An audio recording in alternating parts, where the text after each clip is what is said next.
Lord of the Mysteries. Chapter 931. New Method to Acquiring Intel. Glancing at Dannett's expression, Anderson continued as though he didn't notice a thing. However, their brains appeared to have been eaten by zombies. They were fervent to the point of stupidity. They didn't adhere to my sense of aesthetics. So after cheating them of their things, I quit. Why is your face a little pale? You're even sweating. Did you get heat stroke? As a hunter, shouldn't adapting to the environment be an intrinsic ability? Dannett lifted his right hand and wiped his sweat. Cursing inwardly, he forced a smile and said, I've heard that once someone believes in an evil god, it's almost impossible to escape the faith. As he spoke, he raised his chin slightly, wearing a look as though he was musing over the circumstances of his future death. It didn't cross his mind that Gehrman Sparrow had just offended the Aurora Order and was being targeted by the true Creator's believers. He also didn't make the connection that he was believing in a suspected evil god, the fool. Well said, Anderson replied with a smile that didn't have the slightest hint of gloom. It's not like I have any true faith. Back then, the incantations I said were lines I modified from the God of knowledge and wisdom. Since they don't really enjoy using their brains, no, they don't even have that. As long as you superficially appear devout, any random excuse can be used to fool them.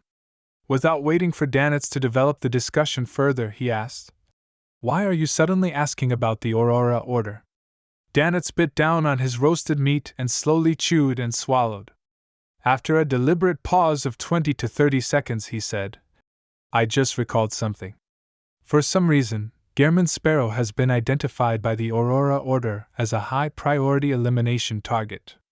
Oh right, there's also the Numinous Episcopate. And both you and me are known to have relations with him. You want me to be careful against the Aurora Order and the Numinous Episcopate? Anderson nodded in enlightenment as he chuckled. You've recently mentioned something similar. Rose School of Thought, Church of Storms, Lone Military. Man, at times I even feel that Gehrman Sparrow is more suited to being a hunter than me. Dannett could hardly retort as he nodded heavily in agreement. Anderson thought for a moment when he suddenly changed topics out of the blue. What do you plan on doing here in West Balham? Helping Gehrman Sparrow with something?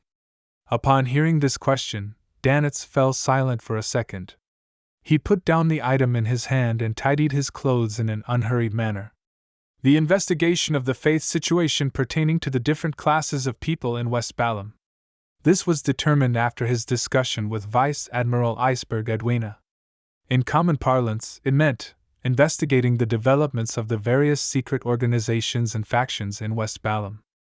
Of course, this included some preliminary contact with the local ruling forces, and to figure out if they had any desire to purchase firearms.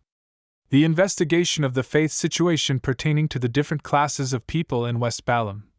Anderson repeated Dannett's words as he reflectively raised his right hand to rub his temples as though he had a headache.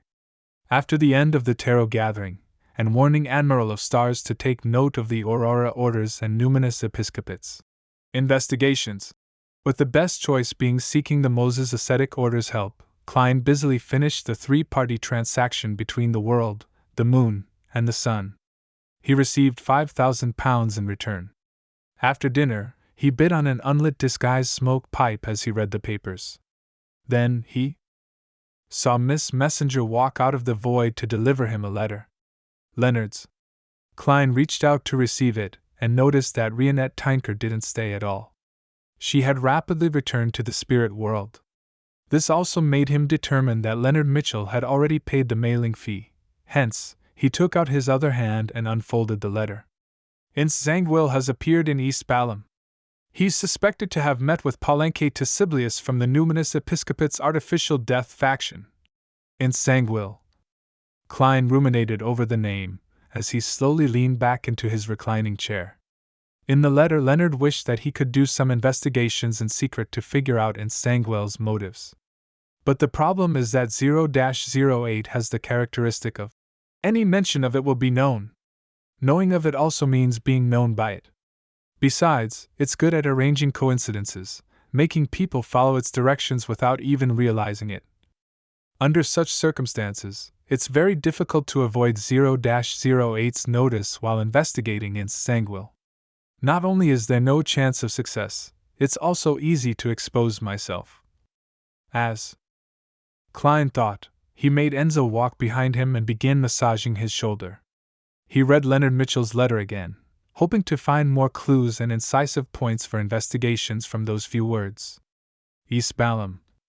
Numinous Episcopate. Artificial death. Palenque to Siblius. Why isn't Sangwil looking for them for? Trying to find allies for the true mastermind behind the great smog of Backland, that royal family's faction. Artificial death. Artificial death. As Klein thought, he suddenly recalled that there was a matter that no one knew other than himself and Mr. Azek. The Evernight goddess had preliminarily gained control of the death pathway's uniqueness, in other words, artificial death. Presently, she was usurping, digesting, and wielding the corresponding authority. In other words, the Numinous Episcopate's artificial death faction's target of belief was, in a way, the Evernight goddess. After the authority was fully transferred and seized, they were bound to suffer a purge before slowly merging with the Church of Evernight. Or they might continue their work, making contact with the other Numinous Episcopate factions and other secret factions while unnoticeably cooperating with the Nighthawks. To Klein, this wasn't anything of importance. What was important was that in an ancient text he found before, it mentioned, to artificially create death, a number of Numinous Episcopate members had to pray to the uniqueness daily, as though it was a true deity. It was an attempt to slowly awaken its sentience and allow it to come to life. Of course, this was only one part of the overall plan which wasn't critical. Then, could it be possible that when Palenque to Siblius prayed to artificial death, he had mentioned in Sangwil's motives and had sought blessings? But he will probably never imagine that artificial death has already been controlled by the Evernight goddess. Although it hasn't become part of her manifestation, it has already lost its freedom. From this angle, directly setting up a ritual to pray to the goddess might allow one to obtain in Sangwil's motives. That's quite possible. The more Klein thought about it, the more certain he was that his seemingly ridiculous plan would succeed. And as for the reason why this could become a reality, it was because the enemy's leader was their spy.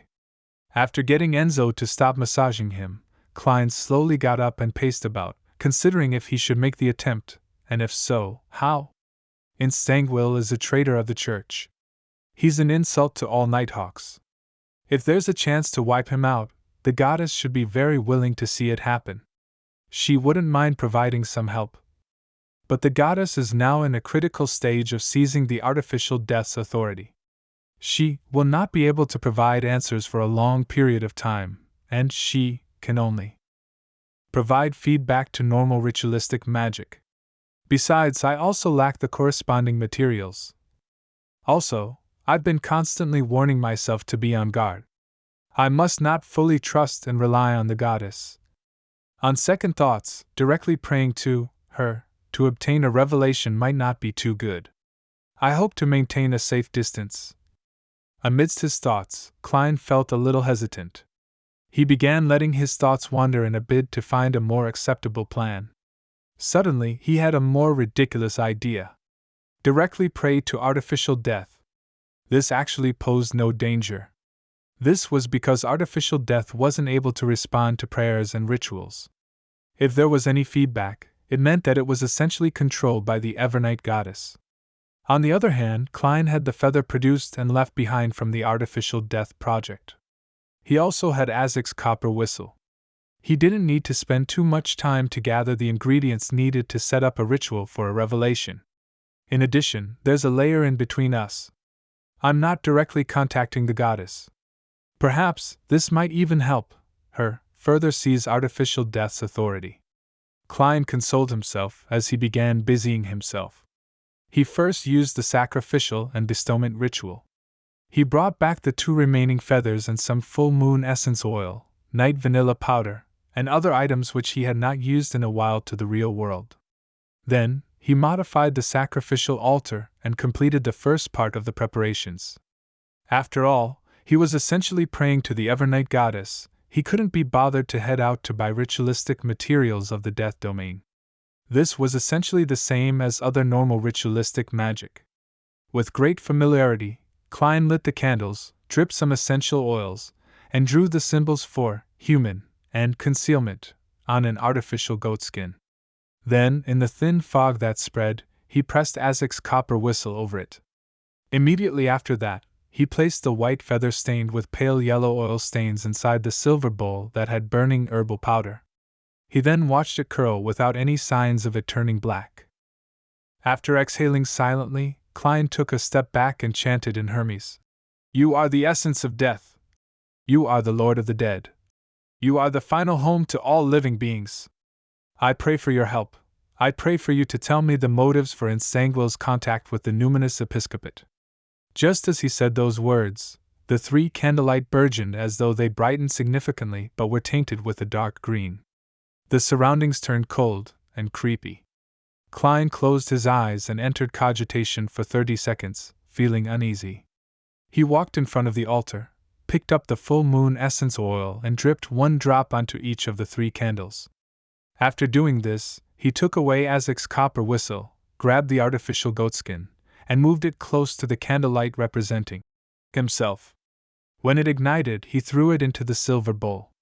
With a whoosh, the white feather, which didn't show any signs of damage, soared with pale white flames, covering the entire silver bowl and obstructing Klein's vision.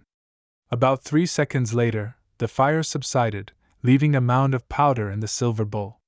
The powder moved without the help of any wind, forming one word after another. Possessed by an evil spirit. Requires exorcism.